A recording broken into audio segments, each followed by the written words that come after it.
What is your biggest, most wildest singing dream?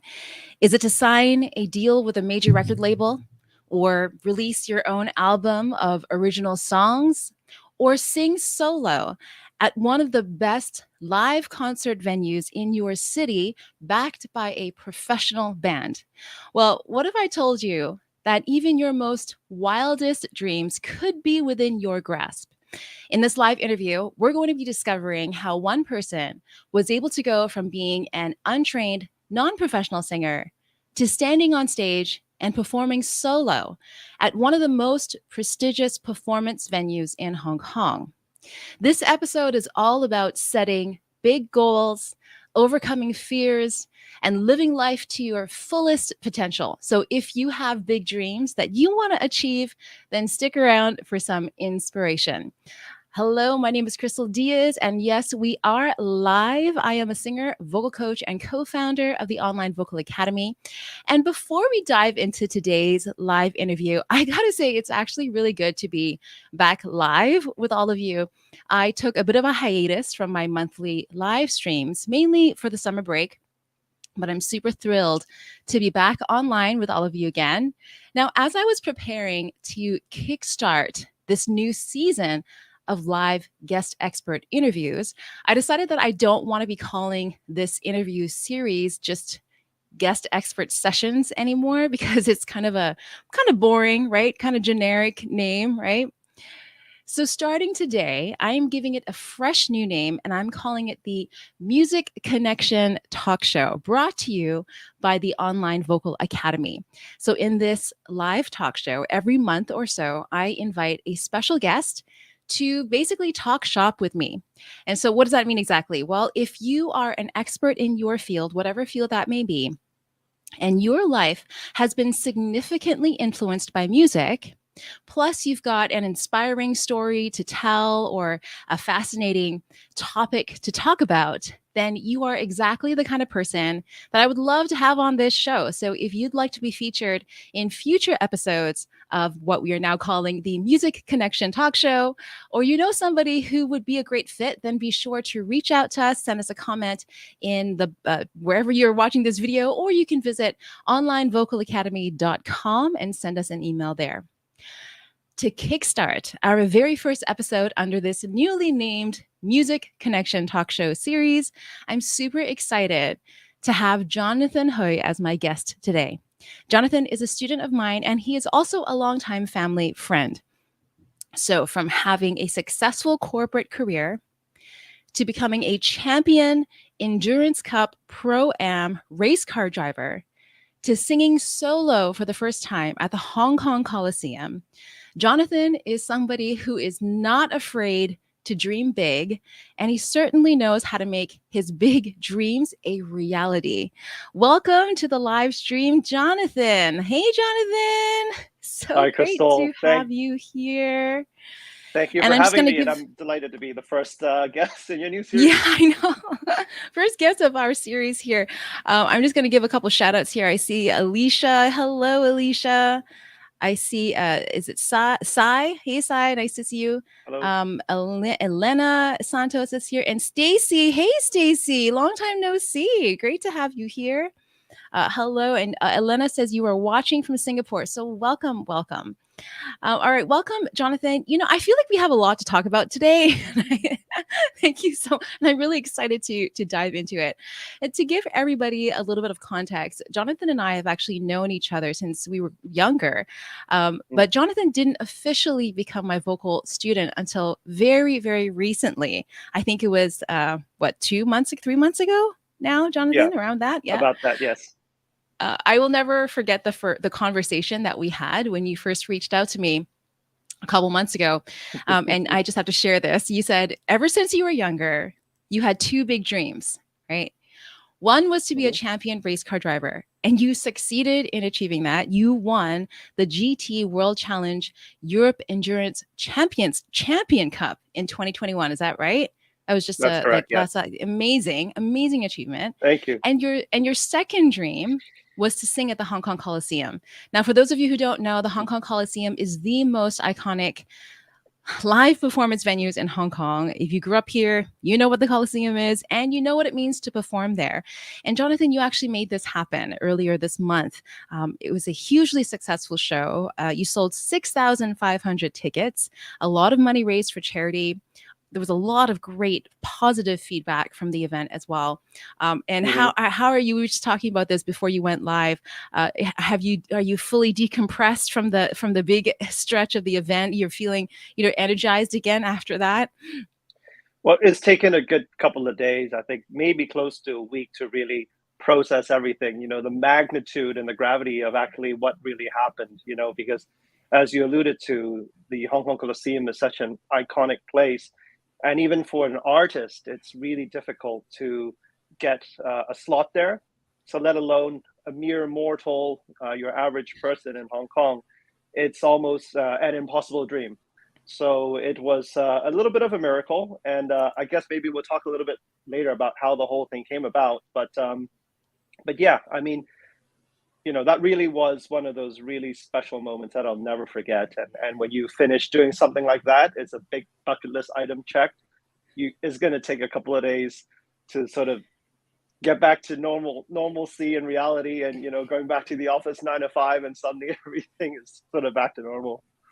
Absolutely. I totally understand. And back to that, Mm, what you said just now about going back to the normal, 9 to 5 office. I think it's really actually important to highlight that, Jonathan, you didn't start your career as a race car driver, yet you've no. competed at a professional level. You've won several times, and you were also not trained as a professional singer, and yet you've performed at such a professional level. In fact, you have a corporate day job, right? So, That's correct. but Mm. let's start with your racing career. How and when did that get launched? Can you share that with everybody? Okay, well, I think firstly, sort of cars have been my passion and hobby since I was, as early as I can remember as a child.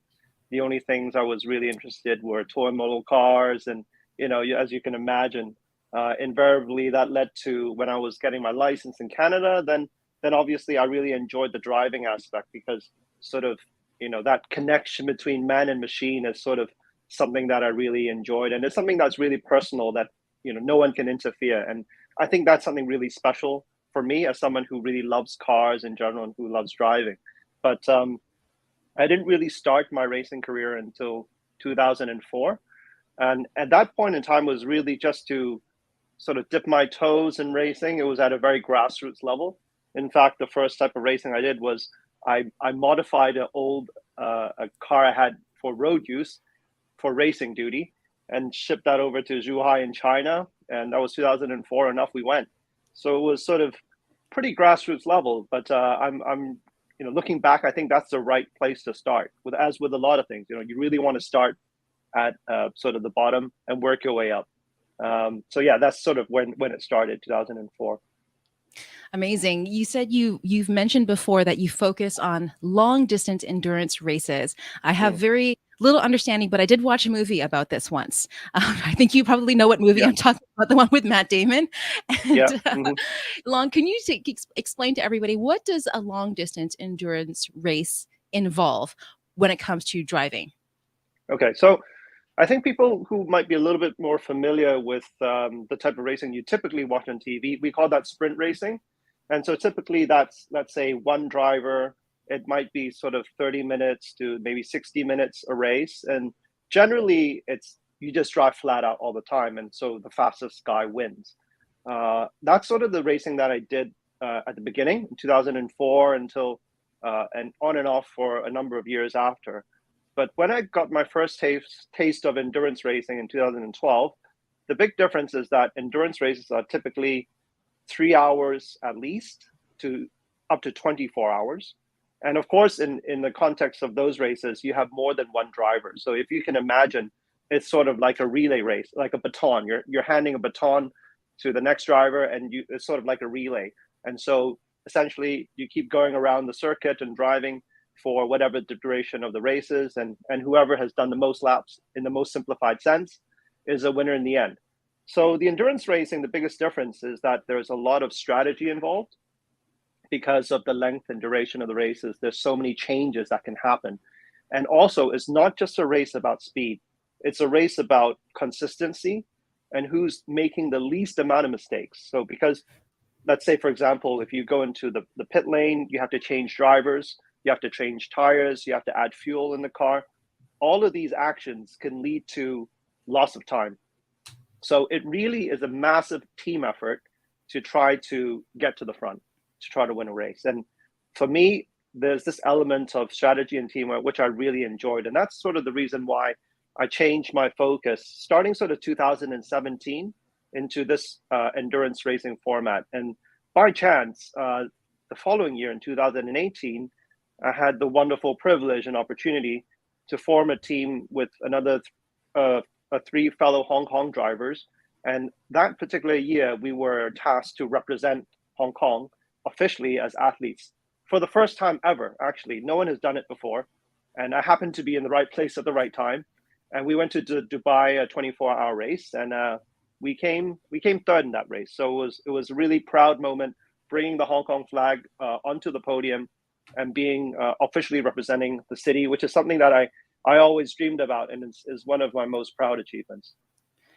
I'm getting goosebumps just thinking about that. I mean, that's so, there's so many things there that could that have to sort of work together, not just the team, but you mentioned about being at the right place at the right time with this particular opportunity. But at the same time, it's, you clearly have prepared yourself, because you could be at the right place at the right time, but no preparation, and you're not ready for that opportunity. But you clearly, by that time, the 2018 came, you were almost like primed. Would you say that you were primed to have that opportunity land at your feet in a way? Well, I think if you think about what I talked about when I started, it was sort of 2004. And so you're talking about more than, this 10, 12 years of accumulated experience. So I would say at that point, it was sort of a very steady path building up.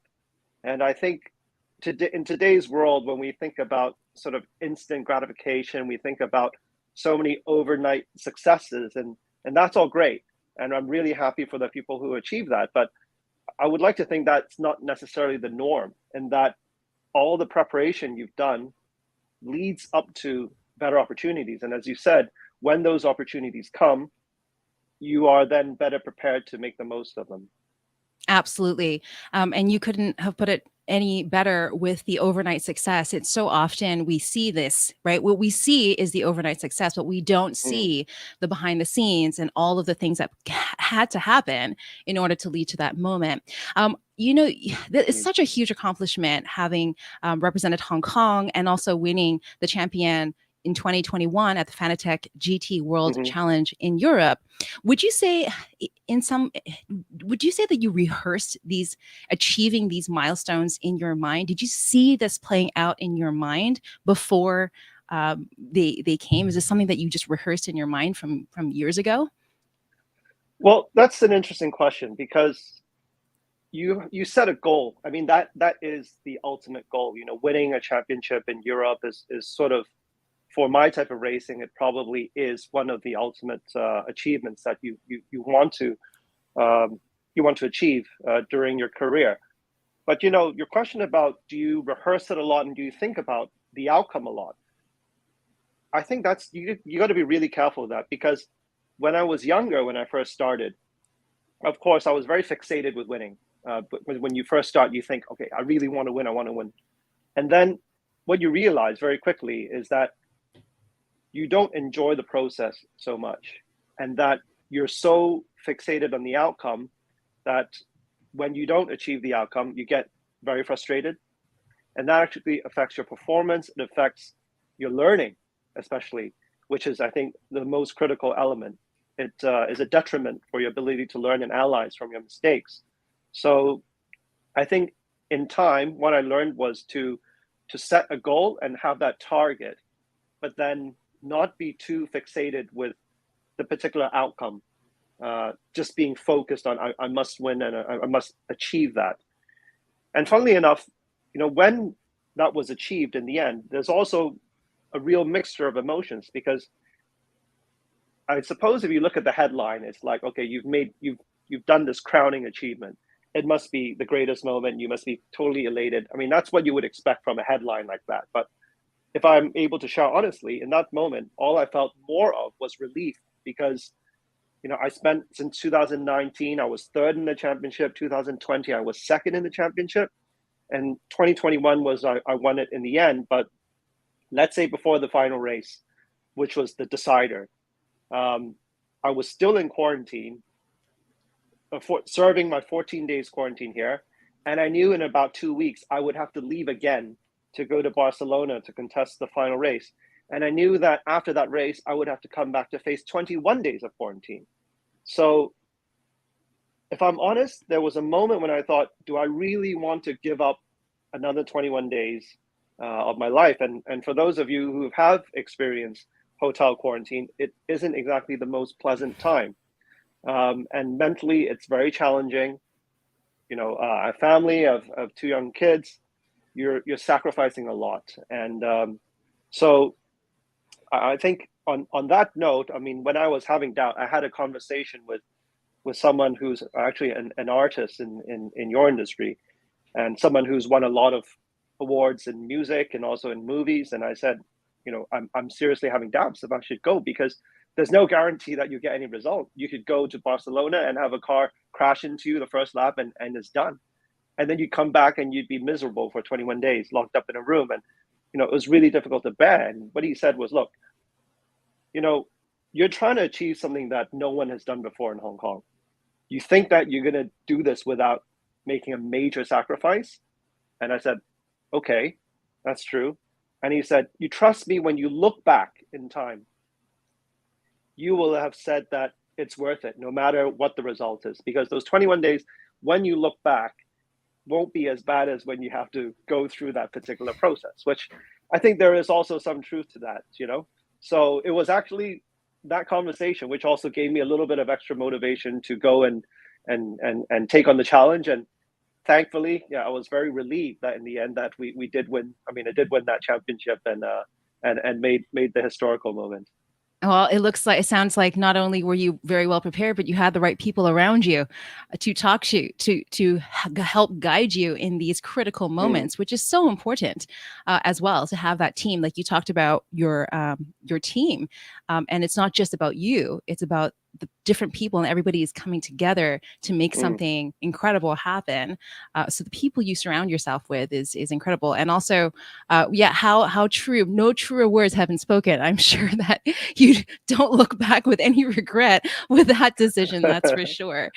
Jonathan, I'd love to switch gears a little bit and talk a little bit about your Coliseum show. So you achieved. You talked about achieving the goals that you set for yourself, and then you had the second dream of singing at the Coliseum. Can you tell us, how did this opportunity even come up? Because I think there's a big difference between somebody who's daydreaming and like, I'd like that one day, and then actually make it happen. Like, can you walk us through how this first came about? Well, yeah, I think that's a very good point. I think daydreaming is sort of like something that maybe everyone wants, and it sounds very obvious, but it might not be fueled by a passion and a true desire to take action into something. And, as we started the interview talking about, singing has been a passion of mine for many, many years. And sort of, I guess, I'm not that young anymore. And it got to a point where I thought to myself, what is the goal I want to set for myself when I reach 50? Well, I'm not quite 50 yet. I'm a couple of years away. But I said, I want to be able to set foot on the Coliseum and perform a song and have that experience, because that is the ultimate stage in Hong Kong for any performer, I would say. So in terms of how the opportunity came about, that was a goal. And then I started really investigating what were the possibilities, because essentially to get a slot at the Coliseum is the biggest challenge to start with. And even that's the case for a commercial performing artist. So let alone someone who is not. So I learned that the best opportunity would be if you were able to participate in a charity related event, and that the Coliseum typically are in favor of number one, hosting sporting events, because it is a sporting Coliseum to start with. And then secondly, possibly for charity type of events, and then thirdly for commercial performing artists. So then I had this idea that if this is my dream to stand on the stage of the Hong Kong Coliseum, could we then align ourselves with other charities who are focused on helping children realize their dreams? So I had a conversation with a charity that I know very well, JMJ Children's Charitable Foundation, and presented them with this idea of fusing these two elements together and creating a concert event based around the idea of helping people realize their dreams and doing fundraising for certain charities. For example, Make-A-Wish Hong Kong Foundation was one of the key beneficiaries of this particular concert. And so that's sort of how the idea came about. And of course, there are a lot of other components to making the whole concert work, because the vision was that if you've watched a Hong Kong charity show, they typically have one particular format. And what I really wanted to do was to try to create a proper concert environment. So along with myself, then I approached a number of other like-minded individuals who I thought shared the same dream of performing at the Coliseum. So then we ended up having another sort of 8-9 performers who were not professionals. And then also we had 6 performing artists, local artists, great artists like Ronald Chang, like Jin Lee, etc., and Tyson Yoshi as well to perform at the concert. So we had this great mixture of professionals and non-professionals perform at the Coliseum on September 5th. Amazing. How as you were talking about this, and all the pieces that had to fall into place, and just the idea, and then finding a way, what's the best way to how can I, non-professional singer, get even access the Coliseum, and then finding this. It sounds like you're clearly very focus driven, and you follow a strategy. To what extent would you say your training and experience as a race car driver has influenced you in putting this show together, and in terms of the strategy and thinking things through? Would you say that there was a lot of connections that you drew on from previous experiences? Well, in this regard, I think it's worthwhile talking about my particular performance, which I would say has a really direct bearing on the experiences I had in the racing world. And the first thing actually I talk about is people ask me, because in Hong Kong, we don't actually have a racetrack. So there's no training ground. So if you can imagine, you're a swimmer, but there's no swimming pools in your city. I had never thought about that. Yeah, actually, yeah. You're right. And so the question I get asked a lot is, well, how do you just arrive at a race weekend? You arrive in Europe, and then you have to switch on straight away and perform at a high level, because no one is going to wait for you to slowly get up to speed. There's no time for that, quite frankly. And I tell people my secret is that I have a really, really good coach that understands me and who works with me to set important attainable targets every time I'm driving. And it's about, let's say, doing quality laps and knowing exactly what you're doing and making step-by-step improvements. So this is actually the same approach that I had conceptualized for my performance at the Coliseum, which is why I engaged with you. And I think in our process working together, it was remarkably similar, because we decided on a song, which was One Moment in Time. And then sort of every lesson we worked together, we broke it down, and we had small little areas to focus on. And then once we got those done, next lesson, then we had another few targets to work on. And it was really, really similar to have that very disciplined approach and have the constructive criticism, which really helped me. And I just really applied the same mindset. So that part, I would say there's a lot of parallels. Now, I also did a duet performance with a great performing artist, Jin Lee, and she was absolutely amazing. But one thing that we can share is that because Jin was so busy that we didn't even have a chance to rehearse until on the day. So normally this is sort of a bit of a recipe for disaster for someone who has no experience and quite frankly an amateur. But again, I think in my field from the racing side, having worked with so many very, very top level professional drivers, and having and understanding that chemistry and just understanding how to work together without being awestruck that you're working with someone who's so professional and amazing. It actually brings out a better side of you. So again, I would say without the experience in racing, I really not sure if I could have pulled off my performance that night. Yeah, I like how you put it in terms of the small achievable the small bite-sized goals and being Mm, strategic in that respect. And I feel like that really does relate to not rushing to the end. right. Oftentimes when people are preparing or practicing, like you said, if you fixate on the end goal and you're fixating it, but it's not perfect, right? But then you Mm, end up missing all the opportunities along the way to actually really hone your craft. And so I love that exactly. you broke that down, and that is exactly how I've always viewed vocal coaching. And there's so many parallels when it comes to training, whether you are learning the piano or you're learning guitar or learning instrument or race car driving, apparently. Mm, Right, there's a hmm. lot of parallels there, because I think that's just it's also a universal truth, yet it's something that we so often forget. And in many ways, it's a mindset thing.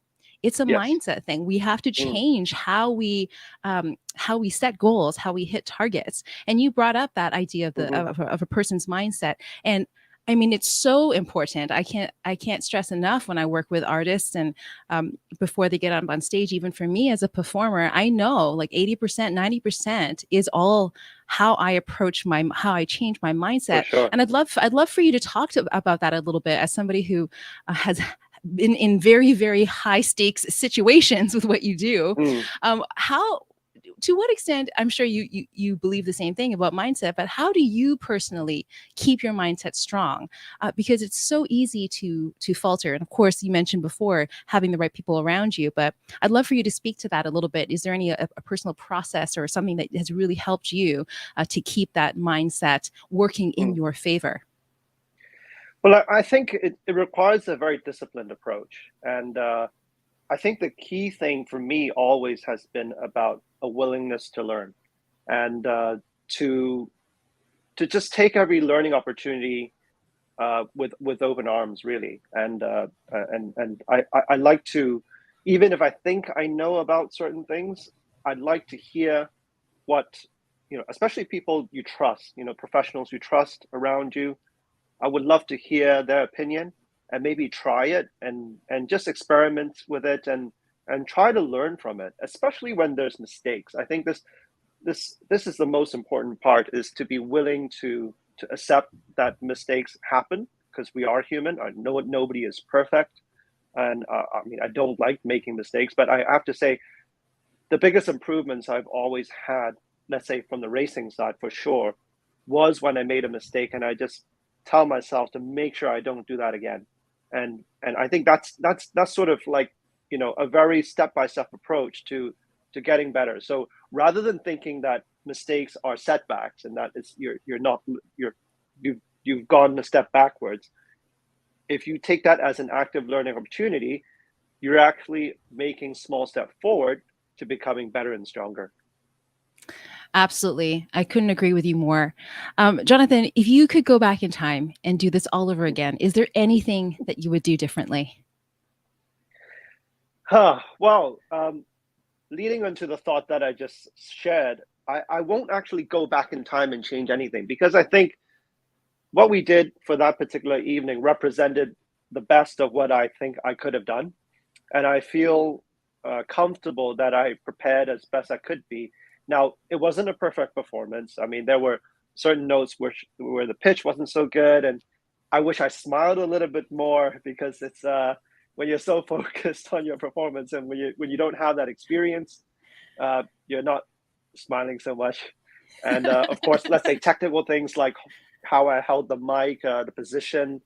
I looked at reviewed what the pros were doing versus what us amateurs were doing, and there was noticeable some differences. And performing at a stage in a venue like that, it's really noticeable in terms of the sound quality and what comes out. So rather than go back and change, if I have another opportunity, I think I'll learn from this, and I'll adopt those changes. I love that. All right. Well, before we wrap up here, what would Mm, you say to somebody who has a secret desire to achieve something really big, but that seems mm. kind of impossible? What words would you say to them? Well, I'll say if it's something you're truly passionate about and you care about, never give up. I mean, that is a cliche, I know, but look, I mean, let's use my example. I didn't win a championship in racing until 17 years till I started.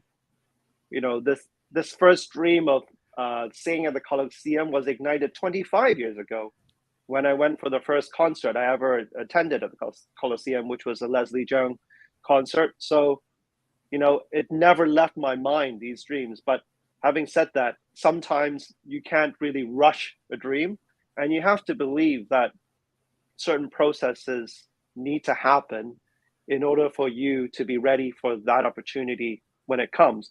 Let's say if I had the chance to sing at the Coliseum 10, 15 years ago, would I be prepared for it? Would I appreciate it to the same level? Probably not. If I won a championship 10 years ago, would it be the same today? Maybe not either. So, yeah, just take it as it comes, never give up, and keep grinding, keep pushing. Amazing. Jonathan, I have to ask, what big goals have you set for yourself coming up now? What's next for you? Well, I think, you know, these two passions of mine, there are still goals that I think I still want to achieve. So on the racing side, one really important race, 24-hour race, is a race called Le Mans in France, and some of you may have heard of it. I haven't contested my first Le Mans yet, and I really hope to do that in the next 2 years. And sort of the ultimate goal and dream for any driver who likes endurance racing is to have a win at this absolutely legendary motor race. So I hope before I retire, there will be an opportunity to win that. So that's sort of my near-term goal for the racing side. And for the singing side, you know, I had a really interesting conversation last night with someone, a really well-respected musician in the industry, and we talked about this really interesting notion that um, may be more applicable to the Hong Kong industry, is that if you think about the movie industry, you have actors which get to a certain age, and they're very much well respected for their craft and what they do. But yet, if you look at the music industry, it seems like it's very skewed towards this perception and thought that you have to be young to do it. And I think it's great that young people and more young people are getting into the industry. But what about people who are older, who are also passionate about the industry and want an opportunity? Now, it seems like anyone who hits a certain age, people say, oh, he's too old for that. Or well, the first thing you think about is he's old, he's old, he's old. Not does he have talent? Is he performing something interesting? Does he have an interesting message to say? So I think that's such an interesting point that I'm going to try to do something about it. But not quite sure what it is yet. But I love doing contrarian things, and I'd love to try to do something to see if I can, even if I change one person's perception about age and singing and music, I'm going to try it. I love it. Jonathan, I am backing you all the way with that. I'm sure 100% that all of my members and my students in my program, they're all cheering right now because all of us, we're all the similar ages, right? But we all Mm, we carry passion and experience, life experience, right? So indeed. Jonathan, I love that. I have a feeling you and I are going to be talking a lot more about this stuff coming up here, but thank you so We much, will. Jonathan, It's for my sharing pleasure. your experiences with us today. I personally loved being part of your dream and the Coliseum show. I was so impressed with how you were able to put everything together, how you handled yourself, and this is such a huge scale at such a short period of time, right? Like 2 months that you put this together. Truly a huge accomplishment. All right, thank you to all Thank you. those who are tuning in live right now or catching the replay. I hope this has been inspiring for all of you. To my Singers Connect members, if you are watching right now, we are going to be continuing the conversation over in Zoom for our bonus session with Jonathan. So you can go ahead and jump into Zoom right now. If you enjoyed this interview, be sure to check out past interviews that we've had here on the Online Vocal Academy YouTube channel. And if you like it, please do subscribe. And hey, if you love to sing, but you never learned how to do it, but you have a passion and you have a dream to be a great singer, and you are ready to find your true singing voice, then I encourage you to come and check out my private podcast. I've just launched this. It's a private podcast, and where I only release exclusive insider singing tips and vocal coaching tips and exercises that I don't release anywhere else. It's a great way for you to get to know how we teach, and also to help you to see how we can help you achieve your fullest singing potential. So to subscribe to my private podcast, you can go to yoursingingvoicepodcast.com or click the link in the description box where you're watching this video. Thank you to my special guest, Jonathan, again. And thank you all for tuning in. Thank you And for I having will me. see you all very soon. I'll see you all next time. Bye-bye. Bye-bye.